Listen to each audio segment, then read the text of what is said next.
Bien-aimé de le Seigneur, bonjour. Seigneur Jésus, nous te remettons ce moment entre tes mains. Prends toutes choses sous ton contrôle, écarte l'homme du chemin et utilise-nous, Seigneur, pour nous enseigner encore ta parole. Nous remettons cette journée entre tes bonnes mains. Nous remettons la liste de prières entre tes bonnes mains. Au nom de Jésus-Christ, Amen. Bien-aimé de le Seigneur, dans Actes chapitre 9, versets 1 jusqu'à 4, nous voyons un bien-aimé qui est Saul, qui avait un zèle, mais il avait un zèle amer.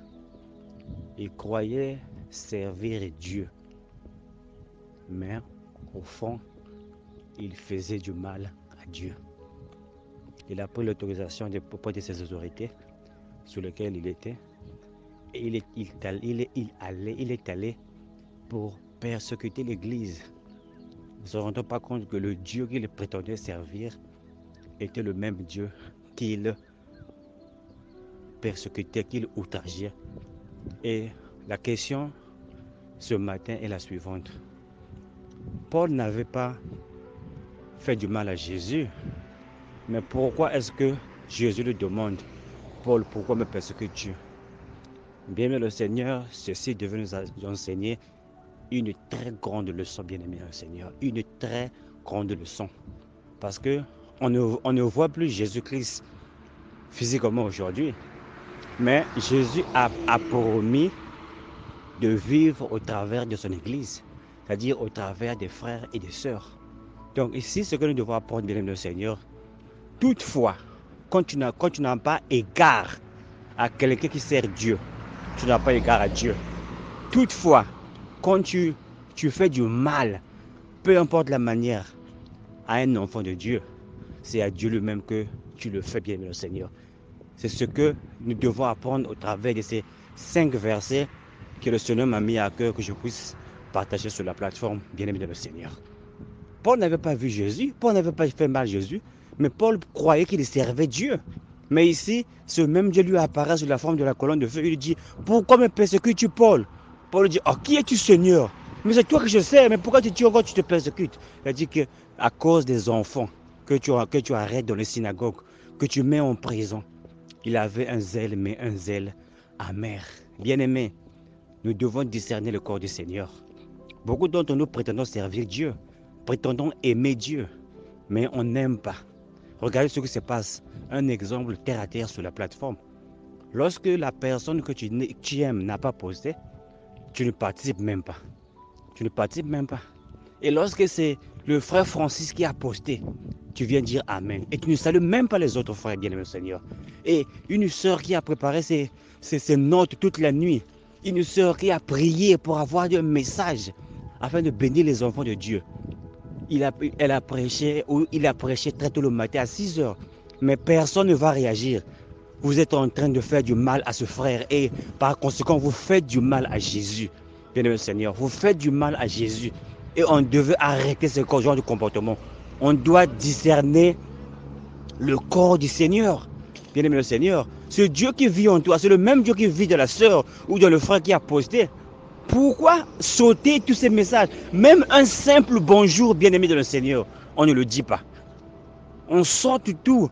On va seulement dire Amen à ce que le frère Francis a dit, ou bien ce que le pasteur Théo a dit. Si le pasteur intel n'est pas là, ou la sœur intel n'est pas là, cette personne ne participe pas, bien-aimé Seigneur. On est là, on est en train de communier. On est des membres dans un corps, mais tous les membres n'ont pas la même fonction. Ce que la main fait, les yeux ne peuvent pas le faire. Mais chacun de nous joue son rôle pour édifier les enfants de Dieu sur cette plateforme, bien-aimé Seigneur. Nous devons avoir le discernement, bien-aimé Seigneur. Ce comportement, c'est un comportement digne d'une personne qui sert Dieu. Parce que ce que la sœur ou le frère est en train de dire sur la plateforme, c'est Dieu qui lui a dit. Par conséquent, Dieu est dans cette personne-là. Lorsque tu n'écoutes même pas ce que le frère a dit, lorsque tu sautes, tu attends seulement tel frère ou telle sœur qui viennent intervenir pour dire un grand Amen et tu ressors encore. Mon frère, tu es un païen. Tu es en train de persécuter Jésus, mon frère. Moi, je doute fort que vraiment tu connais ce Jésus-là, bien-aimé Seigneur. C'est une honte pour nous. C'est une honte pour nous, bien-aimés le Seigneur. Hier, j'ai eu une conversation avec un musulman. J'ai failli avoir les larmes aux yeux. La manière dont ils m'ont traité, on a causé avec un musulman. Ils m'ont servi à manger, on a mangé des beurre, des hamburgers ensemble. Ils m'ont démontré l'amour d'Allah. Bien aimé, j'ai été touché, j'ai dit, Seigneur, qu'est-ce qui ne va pas avec nous les chrétiens? Quand j'ai lu ce qu'ils croient, c'est exactement ce que nous croyons. Et je lui ai posé la question, mon frère musulman, qu'est-ce qui ne va pas? Quel est votre secret? Vous êtes toujours prospère, vous êtes toujours unis, vous vous soutenez mutuellement. Mais quel est votre secret? Il a dit, lorsque nous on se donne à Allah, on se donne une fois. Mais vous les chrétiens, vous avez un pied dedans, un pied derrière. Et Allah ne peut pas déverser bénédiction sur vous. J'ai dit, Seigneur, vraiment, aie pitié de nous. Aie pitié de nous, bien-aimé Seigneur. Bien-aimé, nous devons nous considérer. Nous devons nous considérer en tant qu'enfants de Dieu. Peu importe ce que la personne apporte, la pierre à l'édifice, peu importe la taille. Apprécie cela. Vois Dieu. Moi, je dis, si tu ne vois pas Dieu au travers de ton frère qui est devant toi, mon frère, tu ne verras jamais Dieu au ciel. Le Dieu que tu sers vit dans le cœur des enfants de Dieu. Bien Seigneur, Dieu vit dans son église. L'église, c'est ton frère. L'église, c'est ton frère. Si tu n'as pas égard à ton frère ou à ta soeur qui est devant toi, bien-aimé le Seigneur, tu ne sers pas Dieu. Tu es un hypocrite. Tu es un hypocrite, tu ne sers pas Dieu. Tu es une païenne ou bien tu es un païen. Tu ne sers pas Dieu. Dieu vit dans son église. Bien-aimé Seigneur, il a dit que je serai avec vous et même en vous. Arrêtons de persécuter les Jésus-Christ. Arrêtons de persécuter Jésus-Christ par nos bouches, par nos comportements, par nos agissements de différentes manières. On persécute le roi de gloire et on prétend le servir. Bien-aimé, on doit commettre une migration de Saul à devenir un Paul, bien-aimé Seigneur. De Abraham à devenir Abraham, bien-aimé Seigneur. Au cas contraire, tu ne verras jamais le ciel. Je dirais que frère Francis, je suis béni, j'ai un bon travail, j'ai un mariage. Ça c'est réel mon frère. Mais tu ne verras jamais la vie éternelle. La Bible dit que seulement les justes qui auront la vie éternelle, qui seront enlevés, qui iront au ciel, qui seront enlevés, seulement les justes. Les biens matériels n'est pas un signe que Dieu est avec toi. Tu peux être riche, tu peux avoir tant de maisons, tu as construit partout. Ça ne veut rien dire devant Dieu mon frère. Mais si ton âme n'est pas en ordre, si tu n'as pas l'amour véritable à l'intérieur de toi, mon frère, tu es perdu. Tu es perdu, ta place est en enfer. Tu ne pourras jamais voir. Dieu, c'est l'amour. Un amour sincère.